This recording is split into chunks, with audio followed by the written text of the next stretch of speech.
오늘 함께 나눌 시편 37편 말씀은 다윗이 인생을 어느 정도 살고 난 이후에 자신이 노년이 되었을 때 쓴 시입니다. 특별히 다윗은 인생의 모순에 대하여서 고민하는 자들을 향하여서 집중적으로 말씀하였습니다.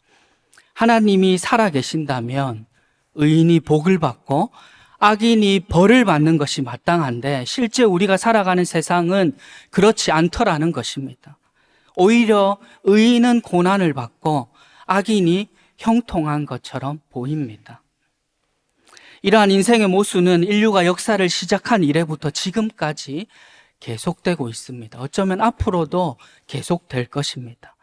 지금 예배하고 있는 여러분들은 이러한 인생의 모순에 대하여서 어떠한 생각을 가지고 계신가요? 여러분들은 어떻게 생각하세요?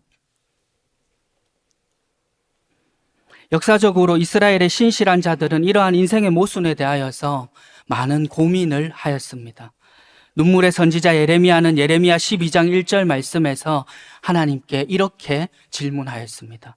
우리 예레미야 12장 1절 말씀을 함께 읽어보겠습니다. 12장 1절 시작. 여호와여, 내가 주와 변론할 때에는 주께서 의로우시니이다. 그러나 내가 주께 질문하옵나니 악한 자의 길이 형통하며 반역한 자가 다 평안함은 무슨 까닭이니까? 아멘. 예레미야는 질문하였습니다.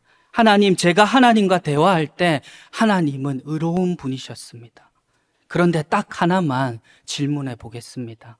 하나님은 의로운 분이신데 왜 악한 자의 길이 형통하고 반역한 자가 평안한 것입니까? 이에 더하여서 하박국 선지자도 하나님께 이렇게 질문하였습니다. 하박국 1장 13절 말씀도 우리 함께 읽어보겠습니다. 시작. 주께서는 눈이 정결하심으로 악을 참아 보시지 못하시며 패역을 참아 보시지 못하시거늘 어찌하여 거짓된 자들을 방관하시며 악인이 자기보다 의로운 사람을 삼키는데도 잠잠하시나이까? 아멘. 하박국 선지자도 하나님께 질문하였습니다. 주께서는 눈이 정결하심으로 악을 참아보지 못하시며 패역을 참아보지 못하십니다. 그런데 어떻게 거짓된 자들을 방관하시고 심지어는 악인이 자기보다 의로운 자를 삼키는데도 가만히 계실 수 있으십니까? 하는 것입니다. 이들뿐만 아니라 성경 속에는 시대마다 이런 질문이 끊이지 않았습니다. 하지만 오늘 본문 말씀은 이렇게 흥분하며 질문하는 하나님의 사람들을 향하여 말씀합니다. 세상의 모순에 관하여서 고민하고 어려워하는 자들을 향하여서 강력하게 말씀합니다. 악인을 시기하지 말고 악인을 불평하지 말라는 것입니다. 오늘 본문 1절과 2절 말씀을 우리 다시 함께 읽어보겠습니다. 1절과 2절입니다. 시작. 악을 행하는 자들 때문에 불평하지 말며 부의를 행하는 자들을 시기하지 말지어다. 분을 그치고 논을 버리며 불평하지 말라. 오히려 악을 만들 뿐이라. 그들은 풀과 같이 속히 배임을 당할 것이며 푸른 채소같이 세잔할 것이미로다. 아멘. 악을 행하는 자들 때문에 불평하지 말며 불의를 행하는 자들을 시기하지 말지어다. 분을 그치고 노를 버리며 불평하지 말라. 오히려 악을 만들 뿐이라. 이런 인생을 살아가야만 하는 하나님의 사람은 첫째로 시기하지 않고 불평하지 않아야 합니다. 같이 따라해 볼까요? 시기하지 않고 불평하지 않는다. 불평하지 않는다. 시기하지 않고 불평하지 않는다. 네, 시편 37편은 총 4연으로 구성되어 있는데 그 가운데 오늘 본문 1절에서 8절 말씀이 제1연입니다. 1연. 그러니까 제1연의 처음과 끝을 이렇게 감싸고 있는 단어가 무엇입니까? 1연의 처음과 끝이 어떤 단어로 감싸여져 있죠? 불평하지 마라. 맞아요. 불평하지 마라. 여기 악을 행하는 자들은 근본적으로 하나님의 존재를 인정하지 않습니다. 하나님의 말씀대로 살지 않는 자들입니다. 이처럼 그들은 하나님을 떠나 있을 뿐만 아니라 악한 꾀까지 이루는데도 그들의 현실은 어려움이 없어 보이는 것입니다. 그들의 현실은 형통해 보이는 것입니다. 그러니까 이를 빤히 지켜보고 있는 의인들의 마음은 어떻죠? 활활 타오를 수밖에 없는 것입니다. 시기심이 생깁니다. 때로는 불평하기까지 합니다. 하지만 시인은 그들 때문에 불평하지 말고 그들 때문에 시기하지 말라고 말씀합니다. 분을 그치고 노를 버리라고 말씀합니다. 왜 그렇죠? 2절 말씀처럼 그들은 풀과 같이 속히 배임을 당하고 푸른 채소같이 쇠잔할 것이기 때문입니다. 성경에서 풀과 푸른 채소는 일시적이고 무상한 것을 묘사할 때 자주 사용됩니다. 그러니까 그들이 지금은 기세등등하게 활개를 치고 특권을 남용하고 악인이 되어서 하나님의 말씀에 불순종하고 본능대로 살아간다 할지라도 하나님의 사람은 그러한 그들을 시기하지 말라는 것입니다. 불평하지 말라는 것입니다. 왜죠? 왜 그렇죠? 그들은 여름날의 무성한 잡초처럼 조만간 맥없이 사라질 존재에 불과하기 때문이라는 것입니다. 사랑하는 여러분, 오늘 우리의 삶도 물질과 현세만을 놓고 생각하면 물질의 부유함과 또 세상적인 성공만이 전부인 것처럼 보입니다. 그렇게 보이죠. 그것이 전부인 것처럼 보이니까 악인이라 할지라도 부유하고 악인이라 할지라도 잘 나가면 어떻게 합니까? 시기하고 질투하고 불평하는 것입니다. 악인인지 의인인지 중요하지 않은 것입니다. 왜요? 물질이 기준이 되니까, 물질을 기준으로 세상을 바라보고 사람을 이해하니까 악인이냐 아니냐보다 중요한 건 뭡니까? 잘 나가느냐 못 나가느냐, 힘이 있느냐 없느냐, 그것에 더 집중하게 되는 것입니다. 하지만 하나님을 믿고 저 천국의 소망을 두고 살아가는 사람은 세상을 결코 그렇게 인식할 수 없는 줄로 믿습니다. 하나님의 말씀이 기준이 되어서 영원이라는 시간 속에서 현실을 바라보면 그런 것들은 결코 인생의 복이 될 수 없는 것입니다. 하나님을 떠난 자들의 일시적 번영은 그들을 하나님으로부터 더 멀어지게 하는 형통밖에 되지 않는 것입니다. 따라해볼까요? 하나님을 떠난 자들의 하나님이 떠난 자들의 일시적 번영은 일시적 번영을 그들을 하나님으로부터 더 멀어지게 하는 형통밖에 되지 않는다. 멀어지게 하는 형통밖에 되지 않는다. 예, 하나님을 떠난 자들의 일시적 번영은 그들을 하나님으로부터 더 멀어지게 하는 형통밖에 되지 않는 것입니다. 사랑하는 여러분, 우리는 하나님을 가까이 해야 할 줄로 믿습니다. 아멘. 무엇보다 하나님 제일주의로 살아야 할 줄로 믿습니다. 아멘. 예, 하나님 아니면 다른 아무것도 우리에게는 소용이 없음을 우리는 믿음으로 고백하여야 하는 것입니다. 40주 잠언 태교라는 책이 있습니다. 이 책에는 너의 둥지는 너무 낮았다라는 시가 소개되어져 있는데요. 어느 날 시인은 뜰에 있는 나무에 새가 둥지를 틀고 있는 모습을 보았습니다. 그 모습이 너무 예뻤어요. 너무 보기 좋았습니다. 그래서 그 모습을 신기하게 또 재미있게 구경하고 있는데 문득 이런 생각이 드는 것입니다. 그런데 지금 저 새가 둥지를 튼 저 위치가 너무 낮은 것은 아닐까? 저 위치가 너무 낮은 것 같은데 하는 그런 생각이 문득 들었습니다. 왜냐하면 실제로 그 새가 짓고 있는 둥지의 높이는 고양이의 습격을 받을 수 있을 것 같은 그 정도의 높이에 위치하고 있었기 때문입니다. 하지만 시인은 새에게 이것을 딱히 말해줄 수도 없고 충고할 수도 없고 또 이미 어느 정도 그 둥지가 완성되어져 있었기 때문에 그냥 그렇게 생각만 하고 그냥 위치가 좀 낮나 보다 그 정도로 생각만 하고 그냥 지나갔습니다. 그리고 얼마 후에 그 둥지에는 새끼들이 태어났고 또 지나가다가 시인이 보니까 어미새가 먹이를 구해다가 새끼 입에 넣어주는 모습을 보면서 참 경이로움을 느끼기까지 했습니다. 너무 좋았어요. 그런데 어느 날 안타깝게도 시인이 예감했던 그 비극이 현실이 되고 말았습니다. 둥지 안에 예쁘게 자라나고 있던 새끼들은 둥지에 뛰어 올라온 고양이에게 희생당했습니다. 아무것도 모른 채 먹이를 물고 둥지에 돌아온 그 어미새는 낮은 그 둥지를 주위를 하염없이 돌며 구슬프게 울고 또 울었습니다. 그 고양이가 이렇게 뛰어올라서 그 둥지를 다 이렇게 휩쓸어 놓은 것입니다.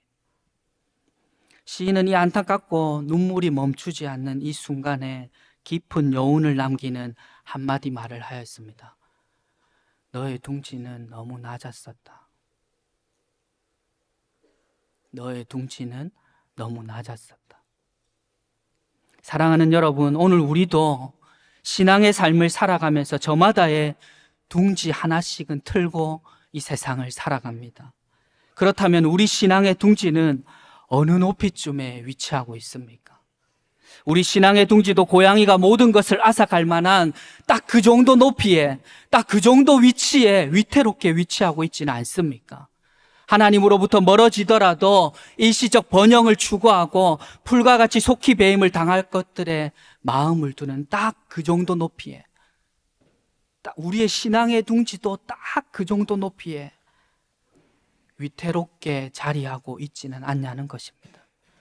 사랑하는 여러분, 오늘 우리의 신앙의 둥지는 온갖 세상 것들이 우리의 믿음을 앗아갈 만한 딱 그 정도 높이에 위태롭게 세워져서는 안 될 줄로 믿습니다. 아멘. 오히려 우리 신앙의 둥지는 하나님만 높이고 하나님만 예배하여서 세상 그 어떤 것도 훼손시킬 수 없는 독보적인 자리에 있을 수 있기를 예수님의 이름으로 축복합니다. 아멘. 축복합니다. 아멘.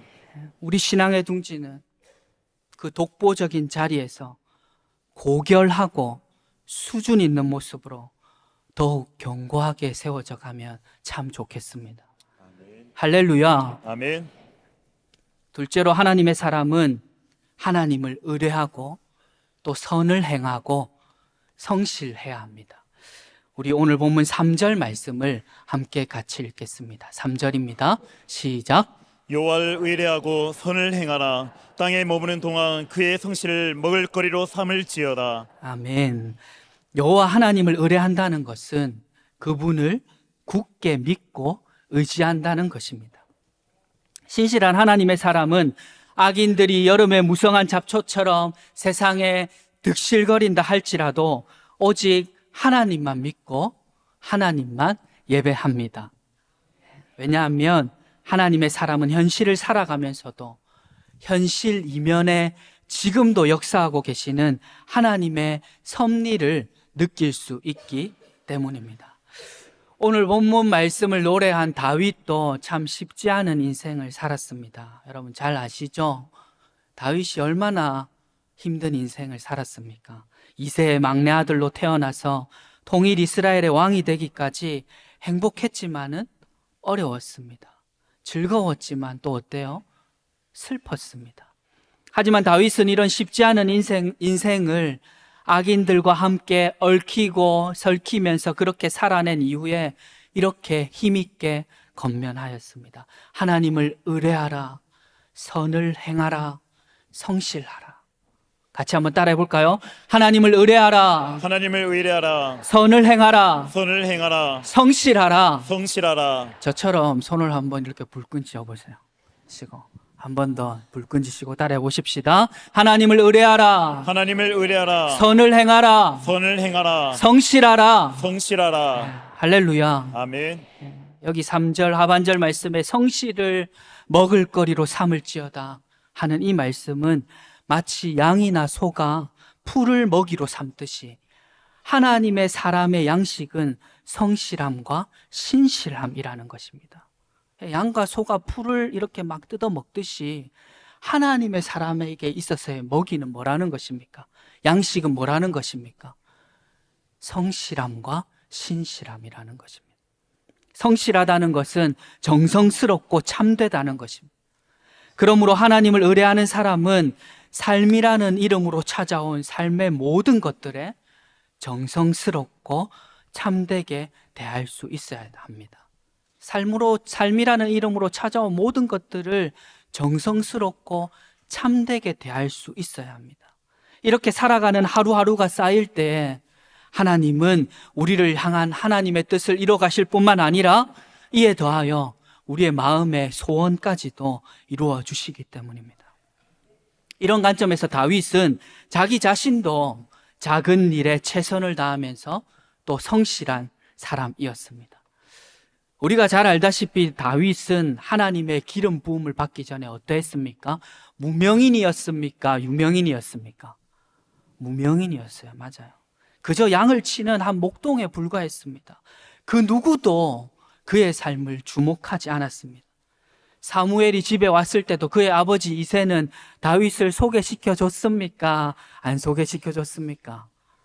예, 소개도 시켜주지 않았어요. 예. 사무엘이 그의 집에 왔을 때도 그를 부르지도 않았습니다. 그의 용모는 또 어땠을까요? 그의 용모도 다른 형제들보다 약점이 많았습니다. 그래서 이새의 집에 간 사무엘은 용모와 키만 보고 누구에게 기름을 부으려고 했습니까? 엘리압에게 기름을 부으려고 했어요. 엘리압은 키가 크고 용모도 잘생기고 이러니까. 제 생각엔 다윗은 아마 저만하지 않았을까 생각하는데, 외모만 보면 다윗은 그 형제보다 조금 약해 보일 수 있습니다. 하지만 그의 하루는 성실함과 신실함으로 가득 채워져 있었기 때문에 그는 결코 약한 자가 될 수 없었습니다. 다윗이 혼자 양을 칠 때 무서운 맹수가 와서 그 자기가 치고 있던 양을 잡아가면 다윗은 어떻게 했죠? 막 쫓아갔습니다. 쫓아가서 내 양이라고 하면서 그 맹수를 죽이기까지 하면서 그 양을 다시 도로 찾아왔습니다. 맹수가 일어나서 자신을 치려고 해도 그 짐승을 끝까지 붙들고 싸워 이겨냈습니다. 자신의 안위를 위해 양을 버리고 도망가는 그런 무책임한 행동은 생각도 하지 않았습니다. 오히려 그는 자신이 맡은 일이 크든지 작든지 누가 보든지 아니 보든지 오늘 자신에게 맡겨진 일을 정성스럽고 참되게 해내는 성실한 사람이었던 것입니다. 이런 다윗을 사람들은 아무도 주목하지 않았지만 우리 하나님은 그런 다윗을 주목하셨습니다. 꾸준히 계속해서 하루하루 지켜보신 이후에 이런 너에게는 양이 아니라 이스라엘 전체를 맡겨도 괜찮겠다. 너는 내 마음에 합하다 하시면서 자신의 일에 성실했던 그에게 이스라엘 전체를 맡기신 것입니다. 사랑하는 여러분, 오늘 우리도 이 시대에 하나님의 일꾼으로 예수님의 제자로 부름받았습니다. 아멘. 그래서 하나님은 지금도 우리 한 사람 한 사람을 부르셔서 우리 안에 깊이 묻혀있는 이 정성스러움과 참됨이 우리가 속한 가정과 교회와 사회에 마음껏 발휘되기를 원하시는 줄로 믿습니다. 아멘. 예, 우리 안에 숨겨져 있는 이 정성스러움과 참됨이 마음껏 사회에 실현되기를, 교회에 나타나기를, 가정에 이렇게 흘러져 가기를 간절히 원하시는 것입니다. 아멘. 지금도 하나님은 특별한 일이 아니라 일상의 일, 특별한 자리가 아니라 지금의 자리에 최선을 다하는 그 사람을 기뻐하시고 그런 우리를 응원해 주시는 줄로 믿습니다. 아멘. 최근 저에게도 이런 성실과 관련하여서 깊은 통찰력을 갖게 해준 사건이 하나 있었습니다. 우리 교회는 담임 목사님을 통해 선포되는 말씀도 참 뜨겁고 너무 은혜가 되지만 찬양도 정말 은혜가 넘치지 않습니까? 저는 찬양의 은사가 있을까요? 없을까요? 제가 나와서 찬양하는 거 보셨습니까? 못 보셨습니까? 못 보셨죠? 예. 그러니까 이렇게 대답하실 수 있으시겠죠? 그렇게 큰 은사가 없습니다. 그래서 찬양팀과 성가대가 이렇게 찬양으로 하나님께 영광 돌리는 모습을 보면 그때마다 저도 앉아 있으면서 나도 찬양 잘하고 싶다. 나도 저렇게 좀 영광 돌리고 싶다. 이런 마음이 드는 거예요. 기타도 정말 익숙하지 않지만 기타도 좀 잘 치고 싶은 것입니다. 그러던 중에 우리 교회 찬양 인도의 중심인 누굽니까? 이민영 목사님. 예, 그 목사님과 이런 속 이야기들을 나누게 되었는데요. 목사님 저도 찬양 잘하고 싶어요. 참 잘하고 싶습니다. 이렇게 하니까 갑자기 이분이 목사님 그러면 내가 떠나기 전에 목사님에게 선물 하나 줄까요? 하면서 자기에게 있는 기타를 그냥 저에게 탁 주는 것입니다. 박수하고 싶으세요? 처음에는 제가 뭘 잘못 들었나? 제 귀를 의심했습니다. 하지만 그 말은 들음과 동시에 현실이 되었습니다. 기타에 익숙하지 못한 제가 찬양 인도의 대가에게 기타를 선물 받은 것입니다. 여러분, 인생은 참 살만하다, 그죠? 제가 봤을 땐 확실히 태생이 부산이거나 양산이거나 하는 사람들은 의리가 있는 것 같아요. 그런데 여기서 제가 이 기타를 이민영 목사님께 받았다는 사실만큼이나 중요한 것은 이 기타를 주면서 목사님이 저에게 했던 이야기입니다. 그런데 목사님, 결국에는 찬양도 성실한 사람이 잘할 수 있는 겁니다. 그래요. 주면서. 기타 잘 치고 싶으시죠? 그러면 성실하셔야 합니다. 그러는 거예요. 예수님의 음성인 줄 알았습니다. 저는 현재 이민영 목사님의 찬양 인도를 참 부러워하지만 제가 지금 그 경지에 이룰 수 없는 것은 정말 당연한 것입니다. 왜 그렇죠? 왜 저는 부러워할 수는 있지만 그 경지에는 왜 못 이르는 것입니까? 왜 그렇죠? 저는 기타를 조금 치다가 어려우면 포기하고 또 치다가 조금 어려우면 포기하고 기타에 있어서만큼은 정성스럽고 참되지 못했거든요. 노래하고 찬양을 함에 있어서만큼은 정성스럽고 참되지 못했거든요. 그 삶의 결과가 지금의 현실을 만들어낸 것입니다. 그걸 부정할 수가 없어요. 저는 찬양함에 있어서만큼은 성실하지 못했거든요. 그러니까 그 삶의 결과가 지금의 저의 현실을 만든 것입니다. 그렇기 때문에 지금 이 순간에도 우리는 우리 안에 있는 정성스러움과 참됨이 어디에서 무엇을 통해 발현되고 있는가 하는 것을 점검할 수 있어야 합니다. 여러분의 정성, 지금 여러분의 참됨, 이것은 어디에서 무엇을 통하여 흘러가고 있습니까? 여러분의 참됨은 어디로 흘러가고 있어요? 하나님이 기뻐하시는 곳에 흘러가고 있습니까?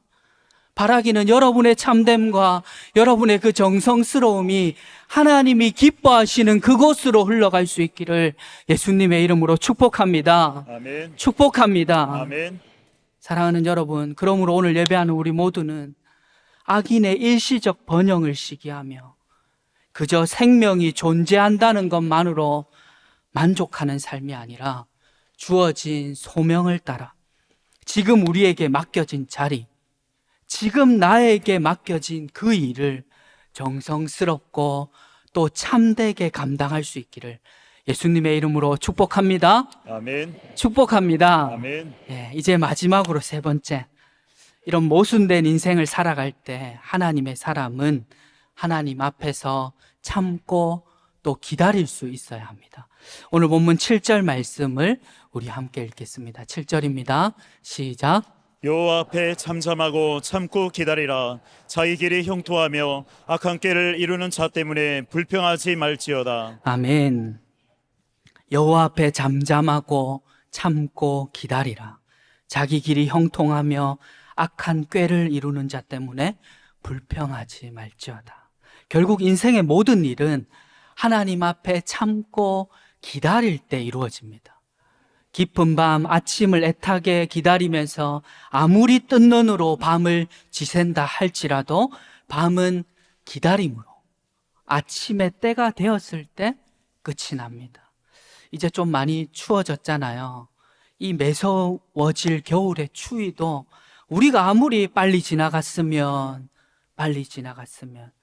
추위가 빨리 지나갔으면 해도 겨울은 기다림으로 봄이 왔을 때 끝이 나는 것입니다. 이처럼 악인들이 득세하는 현실 가운데 우리가 우리의 삶을 참고 기다린다는 것은 공의로운 하나님의 강권적인 개입을 기다리는 것입니다. 봄이 와야 겨울이 끝나는 것처럼, 아침이 와야 밤이 끝나는 것처럼 우리의 이 모순된 현실도 우리가 묵묵히 참고 견뎌내야 하는 것은 우리 공의로운 하나님이 강권적으로 개입해 주시는 그날이 반드시 올 것이기 때문입니다. 그날이 오면 하나님은 악한 꾀를 이룬 모든 불의한 세력을 멸하시고 하나님 앞에 참고 기다린 의인들을 최후 승리자가 되게 해 주시는 것입니다. 이런 관점에서 믿음은 약속이고 미래이고 축복인 줄로 믿습니다. 아멘. 어떤 두 형제가 있었습니다. 하루는 동생이 설교를 듣다가 형에게 이렇게 질문을 해요. 형, 만사형통이라는 게 무슨 뜻이야? 형, 만사형통이라는 게 무슨 뜻이야? 여러분 한번 대답해 보세요. 만사형통이라는 게 무슨 뜻입니까? 무슨 뜻이에요? 이렇게 뭔가 말씀하고 싶으시다, 그죠? 그때 형이 뭐라고 대답했을까요? 만사형통, 그건 모든 일을 형을 통해서만 하라는 말이야. 모든 일을 형을 통해서만 하라는 말이야. 이렇게 말했어요. 이 이야기는 마지막까지 여러분을 집중하게 하기 위해서 드린 말씀이지만 실제로 성경적 의미의 형통은 모든 일을 하나님을 통해서 하고 내 뜻이 아니라 하나님의 뜻이 나를 통해 이루어지는 것인 줄로 믿습니다. 아멘. 예레미야 3장 26절 말씀 우리 함께 같이 읽어보겠습니다. 3장 26절 시작. 사람이 여호와의 구원을 바라고 잠잠히 기다림이 좋도다. 이 말씀 너무 좋은 말씀이죠. 사람이 여호와의 구원을 바라고 잠잠히 기다림이 좋도다. 같이 따라해 볼까요? 사람이 여호와의 구원을 바라고 여호와의 구원을 바라고 잠잠히 기다림이 좋도다. 잠잠히 기다림이 좋도다. 아멘. 이처럼 역사 속 하나님의 사람들은 한결같이 하나님의 때를 기다릴 줄 아는 사람들이었습니다. 사랑하는 여러분, 악인은 형통하고 부유하며 의인이 어려움과 고난을 당하는 이 현실은 우리의 마음을 조급하게 할 수 있습니다. 하지만 우리는 하나님을 향한 불신에서 비롯된 인간의 이 조급함이 우리 인생의 이 모순된 일을 해결함에 있어서는 조금도 도움이 되지 못한다는 사실을 기억해야 합니다. 나의 이 조급함이 나의 인생의 문제를 해결해 주지 못한다는 사실을 꼭 기억하셔야 합니다.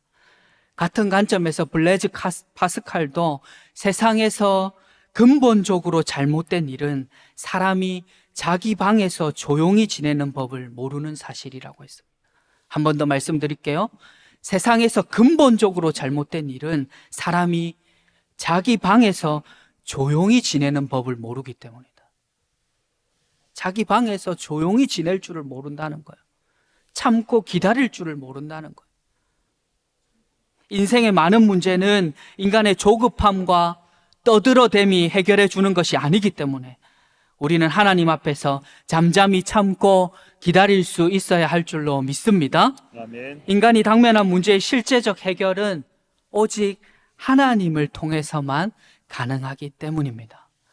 그러므로 오늘 예배하는 우리 모두는 힘이 없어서가 아니라 힘이 있어도 우리 인생을 향한 공의로운 하나님의 강권적인 개입을 기대하며 모든 일에 참고 기다릴 수 있기를 예수님의 이름으로 축복합니다. 아멘. 시기와 불평을 버리고 우리에게 주어진 하루하루를 정성스럽고 참되게 살아갈 때, 하나님 앞에서 참고 기다릴 때 하나님은 우리 삶의 모순된 모든 문제를 하나님의 방법으로 해결해 주실 줄로 믿습니다. 아멘. 오늘 우리 모두에게 이 은혜가 있기를 예수님의 이름으로 축복합니다. 아멘. 축복합니다. 아멘.